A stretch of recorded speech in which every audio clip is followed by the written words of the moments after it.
Let's look at how distractions destroy our focus. Research shows that it can take up to 23 minutes every time you are interrupted to get fully back on track. Think about that. Just one quick glance at an email or at your instant messenger can almost eat half an hour of your day. Hi, I'm Chris LeBrun, your host of the Wholistic Productivity Podcast. As someone who's never been afraid of dreaming big and going for it all, I often find myself with a lot on my plate. I'm a husband and father, a nonprofit fundraiser, and an entrepreneur. What I've realized is my view of productivity was pretty toxic. After decades of believing that in order to do more, you had to work harder, I began to see productivity as this beautiful thing. Holistic productivity is the idea that you can accomplish your professional, personal, and purpose-driven goals in a healthy way, and doing so will make you happier and more fulfilled. Join me each week as we break down myths about productivity, share practical tips for maximizing your time, energy, and focus, and hear from others about their productivity journey. This is the Holistic Productivity Podcast. Hello and welcome to episode number 29 of the Holistic Productivity Podcast. My name is Chris LeBrun.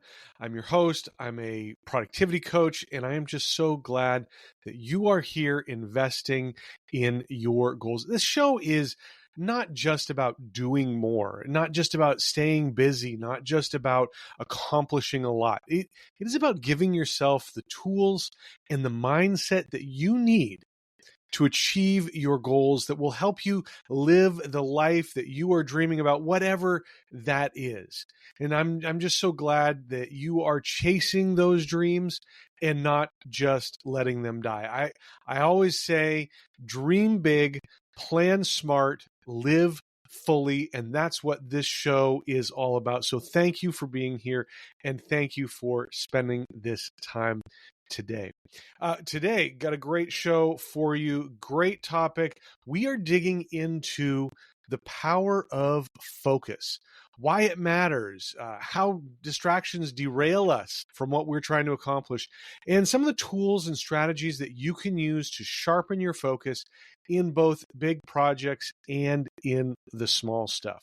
Now, this is a really important topic. Like I said, focus may be the number one reason that we are able to be productive, and lack of focus is probably the number one reason why our productivity suffers. There's a lot of science that backs up the need for focus and why it is so important. So let's try to define focus a little bit. What do I mean when I say focus? Let's focus in on what that means. Focus is defined as clarity and attention on what matters most. So it's not just that we are doing things and that we're getting things accomplished, is that we have clarity and attention on what matters most. We know what it is we need to do, and we are spending the time to do that. Let's contrast that with multitasking or fragmented attention. Imagine trying to write an important proposal versus answering Slack messages every 5 minutes. Right? One gets things done at a very high level, the other drags on. And what's important to realize is that focus is a finite resource. You don't have unlimited focus, so we have to spend it wisely. Your brain has only a limited capacity for sustained attention every day. Just like your muscles fatigue after a workout, your mental focus wears down after extended use. That's why doing high concentration work first thing in the morning often feels easier than tackling it at, say, 9 p.m. at night. I know not everybody's body clock is the same, but for most of us, that's the way that it works. Decision-making and switching our brain on and off eats into our focus budget. Every time you shift tasks, make a decision, or get distracted, you spend a little bit of that limited, finite resource. And eventually, your ability to concentrate deeply runs out altogether, even if you technically still have hours left in your workday. And I'm sure that we have all experienced that. Right after a day where you are just focused in on a task, you're drained. You have nothing left, and you're like, is it really still only 3 o'clock in the afternoon? Willpower and focus are also closely linked, and research shows that willpower is also a limited resource. It depletes with use, just as the ability to stay focused. That's why this idea of just pushing harder, just trying to lock down and do more is rarely sustainable. It's like expecting a runner to be able to sprint forever. Your body just cannot do that. So let's look at this practically. You may have only 3 to 4 good hours of true, deep work capacity in any given day. After that, you can still do tasks, but they need to be less creative. They're probably going to be shallower. You may have more errors in that work. So it's important to understand that as you are structuring your day, when are you going to work on those important projects where you really, truly need to focus? Now, let's look at how distractions destroy our focus. Research shows that it can take up to 23 minutes every time you are interrupted to get fully back on track. Think about that. Just one quick glance at an email or at your instant messenger can almost eat half an hour of your day. That's insane, right? And it's not just time. A study out of the University of London finds that people who are distracted by emails and phone calls experience a temporary 10-point drop in their IQ. That is double the effect of smoking marijuana, by the way. Try going into the office tomorrow and telling your boss, answering all these emails, answering these phone calls, I might as well just be smoking marijuana, right? That's probably not going to go over well. But seriously, that is the impact that it has on your brain. Other research shows that multitasking doesn't actually make us more efficient. In fact, heavy multitaskers are often worse at filtering information and switching between tasks than those who focus on only one thing at a time. Here's the kicker. Constant interruptions don't just slow us down, they also raise stress levels, frustration, and mental fatigue. It's no wonder that when you protect your attention, you feel calmer, you feel clearer, and you are more productive. So the bottom line, distractions don't just steal minutes away from us. They steal clarity. They steal quality. They steal energy. And it is important to make sure that we are minimizing those distractions. Now, there are several different types of distractions out there that we can encounter. There are external distractions. These are those notifications, the emails, those constant, urgent, quote unquote, pings that we get through all sorts of different medium, right? We get them through text messages. We get them through instant messenger. All of those things are external distractions. Then there are internal distractions. These are the worry, the unclear priorities. Even boredom is an internal distraction. Here's an analogy for you to think about. Imagine that you're trying to sprint and somebody is tugging at your shirt every 20 seconds. You're never going to hit top speed in that situation. They're always going to be pulling you back, always going to be slowing you down. That's what distractions do. They don't just waste minutes. They compound into hours and hours of lost productivity if we allow them to. So what do we need to do to prevent that from happening? There's a great book by Cal Newport called Deep Work, and he introduces the idea of focusing in, having time where you are in a state of high concentration, free from distraction. He defines this as professional activities performed in a state of distraction-free concentration that push your cognitive capabilities to their limit. Now, in today's noisy, always connected world, our ability to focus is becoming rarer and rarer. At the same time, it's becoming more valuable to have focus because the economy is increasingly rewarding people who can learn fast and produce at a high level. Therefore, cultivating deep work is like a superpower for productivity and long-term success. These sessions of deep work create work that is high quality.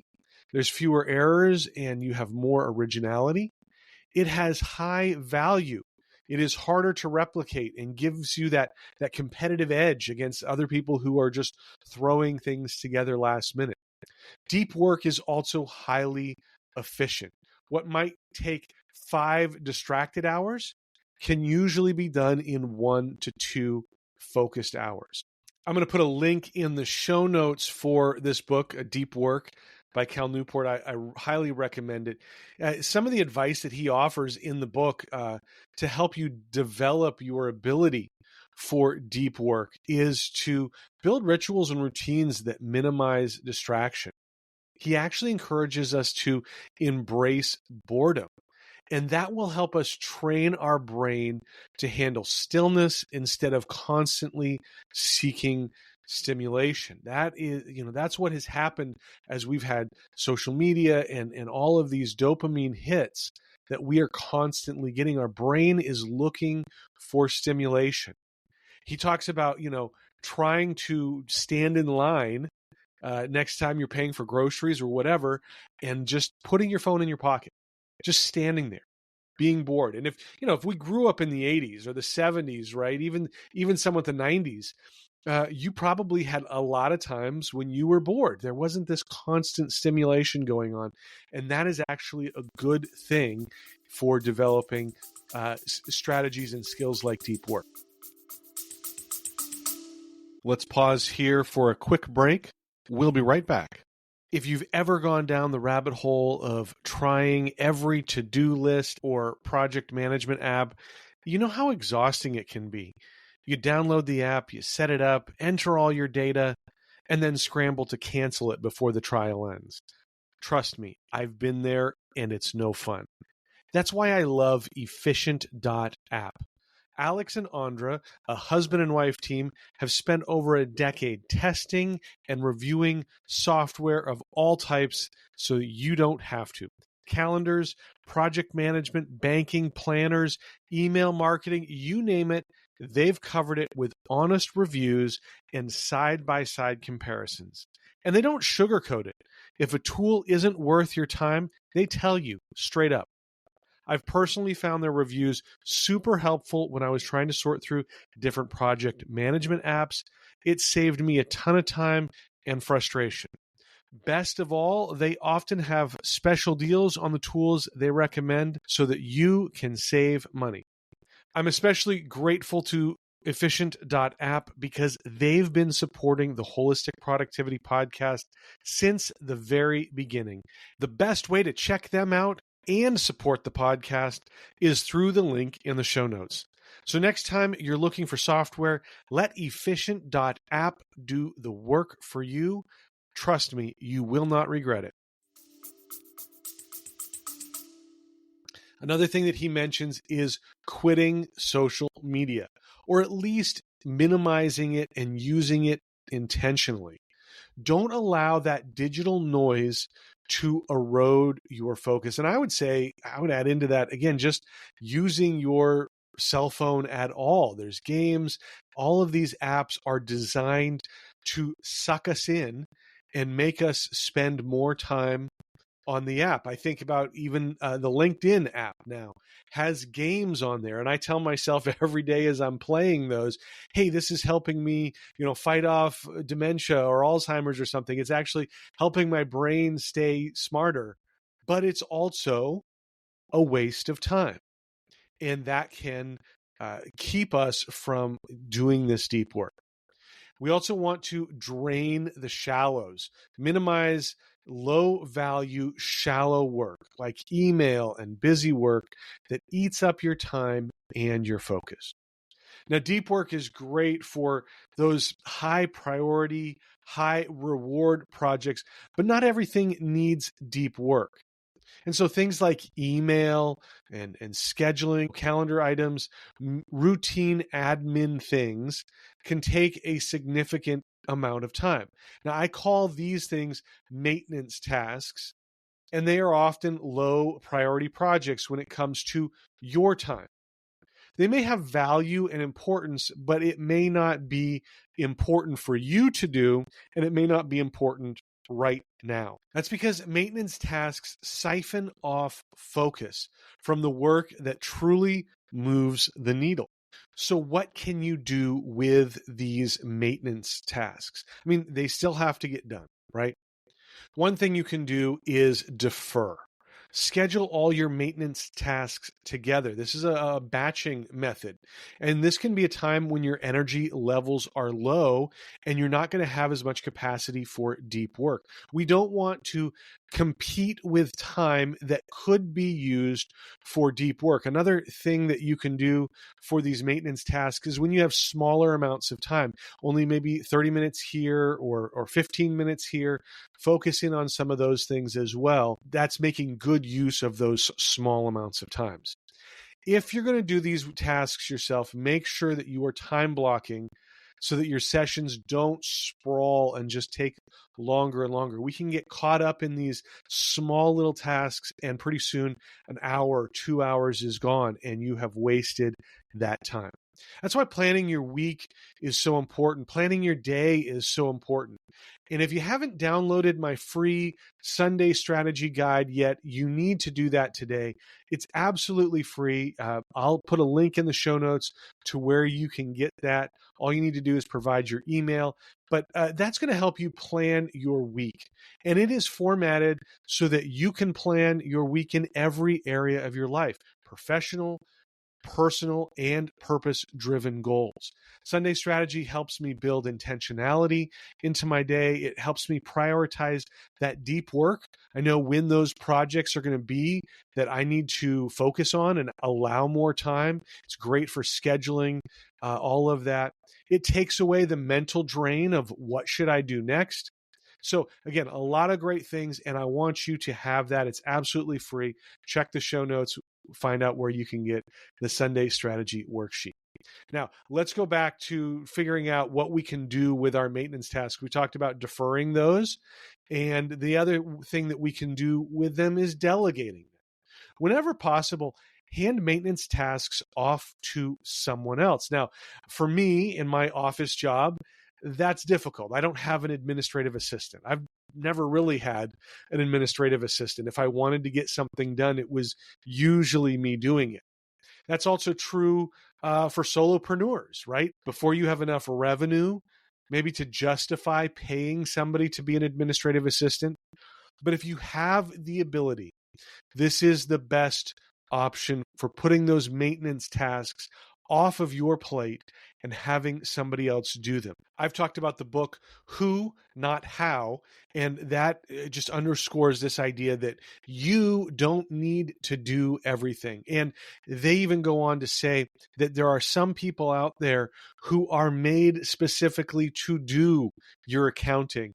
They are made to organize your calendar. That's what lights them up. And instead of draining you and taking your focus, allow them to do something that's going to light them up and give them satisfaction. The last strategy for handling your maintenance tasks is just to delete them. There are some things out there that you are doing, believe it or not, that probably don't need to be done at all. And they're not worth delegating to somebody else or deferring them to a later time. You could just delete them altogether. This is not just maintenance tasks. There are larger strategies, larger things that you are doing that may not be in your best interest because it's taking your focus away. In my Lego resale business, I was going once a month to a toy show. It was a lot of fun, but it was an hour and a half away. And I would spend the entire day practically on show days driving there, setting up, doing the show, tearing down, and driving home. And then the week before that, I was getting ready. I was packing my crates that I would take. I would making sure that I had enough new product so that I was going to have some new things at that show. It was a hard decision, but I finally decided that I needed to stop going to that show, even though it was bringing in revenue for me. It was bringing in profit, but it took so much time, and I needed to use that time for this podcast, for other things that I was trying to accomplish that were higher priority, and I needed to focus and do deep work on. So I cut that out. And I just started selling those products where I was already selling Bricklink and eBay. I just sold them in a different fashion and was able to cut that out altogether. I know that there are probably things that we do on the regular that just feel like they're important, but they're really not. And so if you can find those things, identify them, just delete them. Don't make anybody else do them. Don't defer them. Just take them off your plate and be done. Let's pause here for a quick break. We'll be right back.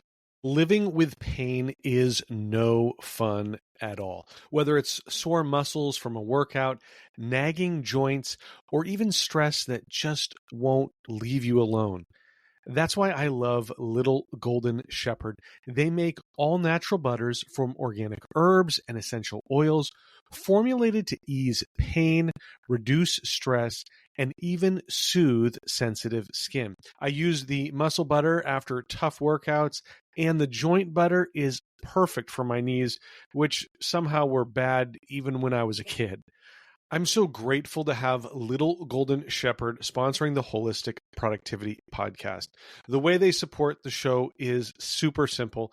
Every time you shop through the link in the show notes, a portion of your order helps keep this podcast going. And here's the best part. If you use the promo code WHOLEPROD, you'll save 15% on your first order. That's promo code WHOLEPROD, WHOLPROD. Try Little Golden Shepherd today. You're going to love it as much as I do, and your muscles will too. In his book, Getting Things Done, David Allen talks a lot about the mental stress that we have from having too many open loops, and how that can drain our focus. And so his solution for that is what he calls the 2-minute rule. And that's simply, if you identify something that needs to be done, close the loop by doing it. If it's only going to take 2 minutes or less, just do it right then. Don't put it off. Don't save it for later. Do it right away. You close that loop. It takes away that mental clutter, and it's done. It's, we're talking about a quick email, filing a document, confirming a meeting time, right? It just prevents those small tasks from stacking up and becoming this overwhelming pile, literally on our desk, but mentally in our brain as well. Now, a word of caution, avoid getting trapped in doing only quick things, right? Because that can, like I said, spiral, and now you are just doing a ton of 2-minute tasks. You're getting a lot of stuff done, but they may not be the high priority things. So what are some tools that you can use to stay focused? And this really is a skill that all of us need to practice and build up a tolerance for. It's like any other exercise. It takes a while for the muscle, your brain, to get used to it. Now, I've already mentioned time blocking. Make sure that you are using the big rocks method. What do I mean when I say that? Well, you've heard the analogy. If you have a jar and you want to fill it up with rocks and big rocks and small rocks and sand, and you don't start with the sand. You put the big rocks in first, and then the smaller rocks, and then finally the sand, and then you can still put some water usually in there on top of that, right? It's a great analogy, great visual analogy as well. But you want to block time for your deep work first. Again, these are largely your high priority tasks that have the most impact on your work. They're going to bring in the most revenue for you. They're going to move the needle the furthest. So schedule those first when you're time blocking. Then put the smaller, less important tasks and schedule those out. Then see what's left, right? Maybe you can find, 15 minutes here for, some of those maintenance tasks, and schedule all of that out for your days, for your weeks. That will help you immensely have focus. And then you got to stick to that. And that is hard as well, right? But stick to that time blocked schedule once you create it. Another technique that you may have heard of is the Pomodoro method, where you take 25 minutes and focus, and then rest for 5 minutes. Now, if that sounds like too much, maybe you have to start with 15 minutes of focus and 2 minutes of rest, right? But the idea is that you are training your brain to focus for that amount of time. And then as you get better and better at doing that, maybe you extend that out and you focus for an hour, and then you take 10 minutes off. And you focus for 2 hours and you take 15 minutes off, whatever that is. But we're training our brain. The key to this is getting right back to work and only letting it be 5 minutes of rest. I talked at the beginning about the research that shows it can take 23 minutes to get back on track once you're distracted. So that is the challenge with the Pomodoro technique. But if you are setting everything else aside, it can be a great way to build your focus muscle. Look at your environment. A clean desk can help you from picking up things and playing with them. Maybe it's too noisy in your environment and you need to get some noise canceling headphones, or close the door if you need really to focus. But those are things that environmentally will help you stay on track. And then there's the mindset tools. I already mentioned Sunday strategy, planning out your week, your day. All of these things are so important, especially if you're trying to reach goals in more than one pillar. And the Holistic Productivity Planner is built on this idea of taking away that mental load and being able to plan out your goals, your tasks in every area of life.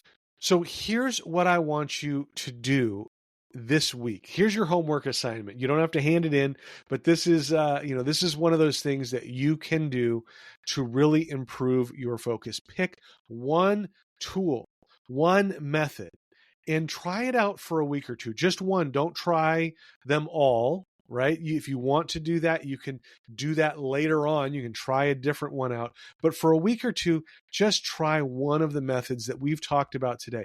Make sure that you're using it long enough that it becomes comfortable for you to be able to use that and use it effectively. And that will help you to know what works best for you. And it might be, that once you try several of these things, the right method is a little bit of this, a little bit of that. All of that stuff can be used together, but try them one at a time and see what works best for you. So let's recap what we've talked about today. Focus matters because it multiplies your results. Deep work brings high payoff in the quality and the quantity of work that you are able to do. And that's because we don't have all these distractions that are getting in the way and destroying our productivity. When you have small tasks, find time that you can batch those together so that you can knock them out when your energy is low, or maybe try applying the 2-minute rule and just knocking them out one at a time as they come across your mind. Look for the different tools that can protect your attention and find one that works for you and use that, whether it's creating a deep work session, applying the 2-minute rule, or just eliminating distractions altogether. Okay? That is going to make huge impacts and growth in your productivity. And I can't wait to hear how you implement that, what works best for you. But that's what we have for the show today. Thank you so much for being here. Check out the show notes. They will be at holisticproductivity.com/29.